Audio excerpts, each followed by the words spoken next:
नमस्कार मित्रांनो, हे आहे ब्लू डायमंड गल्ली. ब्लू डायमंड गल्ली ते हा वर्तकच्या दवाखान्यापर्यंत निघणारा हा रोड आहे. मी तुम्हाला दोन्ही तर्फाचे दुकानं दाखवतो. हा मूळ रोड मोकळा असला पाहिजे, परंतु ह्या दोन्ही रोड रस्त्यावर हा दुकानं थाटलेली आहेत. आणि जर भविष्यामध्ये एखादी आग लागली तर त्या मधल्या बिल्डिंगा ज्या आहेत ते कसा सिक्युअर तुम्ही करू शकाल. एक साधी महिंद्रा पिकअप जरी याच्यामध्ये घालण्याची वेळ आली तर ती जाणार नाही. हा पहा, एकदम दुतर्फा रस्त्यावर सगळा धंदा लावलेला आहे. आणि हे सगळं ग्रामपंचायतच्या आणि BDO CO साहेबांच्या डोळ्या आणि नाकाखाली चाललेला हा कार्यक्रम आहे. हा अवैध नाही का?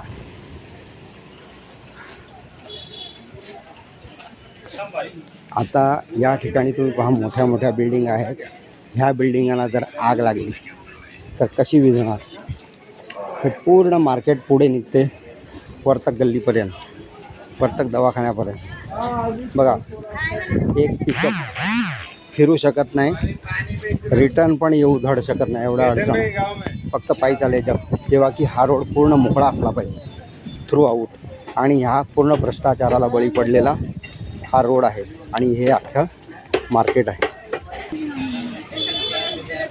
हा पहा, मी पूर्ण तुम्ही दोन्ही बाजूला बघा, रस्त्याच्या दुतर्फा म्हणजे हा 30 फुटाचा रोड आहे. धड 5 फूट ठेवला नाही, पूर्ण पॅक.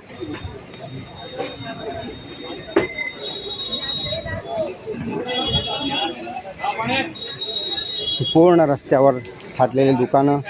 ह्या बोईसर ग्रामपंचायतच्या भ्रष्टाचाराला बळी पडलेला हा रोड आहे. आणि एवढ्या लोकांना, नागरिकांना जीविताला धोका निर्माण करेल अशी हा रोड आहे मित्रांनो.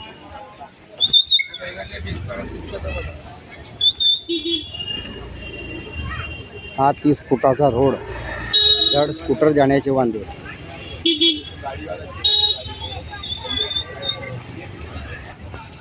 आता आलो आहे मित्रांनो बोईसर चित्रालय रोडवर. सदावर्तक दवाखाना हे आहे बोईसर, हे आहे चित्रालय. आता हा एवढा गजबजलेला मार्केट आहे की विचारू नका.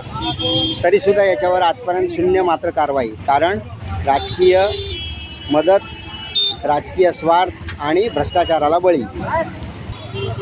परंतु आता आपण पाहू शकता मित्रांनो, रूप डेल्टा शॉपिंग सेंटर हा रोड आहे. रोडला हे बसलेले आहेत, हे अनधिकृत आहे. याच्यावर का ही आहे त्यांची बाउंड्री. बाउंड्री नंतर पार्किंग नंतर दुकानं आहेत.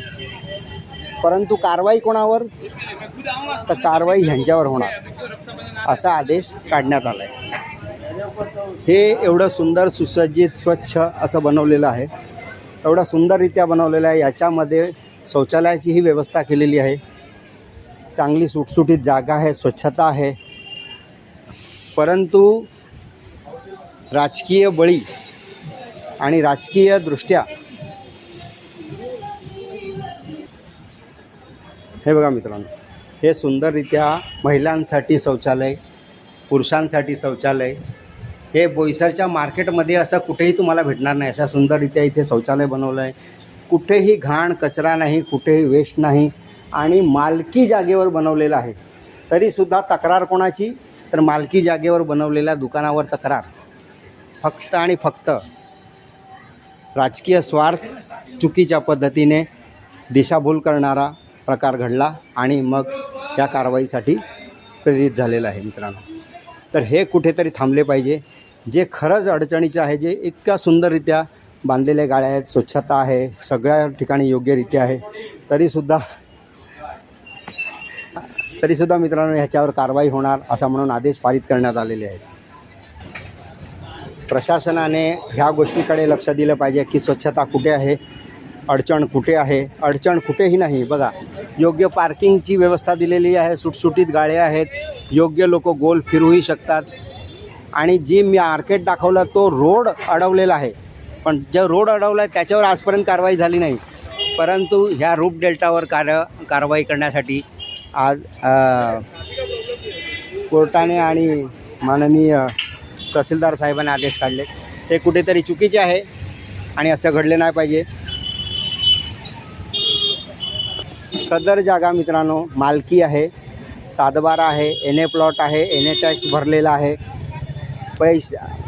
भारत सरकार महाराष्ट्र शासनाला योग्य जो त्याचा निधी आहे, जो त्याची फी म्हणू आपण, ते सगळं योग्यरित्या भरलेलं असतानासुद्धा जर अशी कुठेतरी कारवाई होत असेल तर ही खूप लांछन आणि लाजिरवाणी बाब आहे. बाकी असे माझा बोईसर ना माझा अमका धमका हे रस्त्यावर बांधलं आहे 25-30 लाख रुपये खर्च करून, या गोष्टीकडे कुठल्याही कोणाचं लक्ष नाही. रस्त्याच्या दोन्ही तर्फाला चुकीच्या पद्धतीने हे केलेलं आहे, अडवणूक केली, त्याच्यावर कारवाई आतापर्यंत झालेली नाही. पण याच्यावर कारवाई झाली पाहिजे. कारवाई रस्ता अडवण्यावर झाली पाहिजे, मालकी प्रॉपर्टीवर नाही. पण इथे तहसीलदार साहेब कोर्टाने चुकीच्या पद्धतीने दिशाहीन दिशाभूल करणारी कारवाई केलेली आहे आणि म्हणून ही कुठेतरी थांबली पाहिजे अशी आमची मागणी आहे.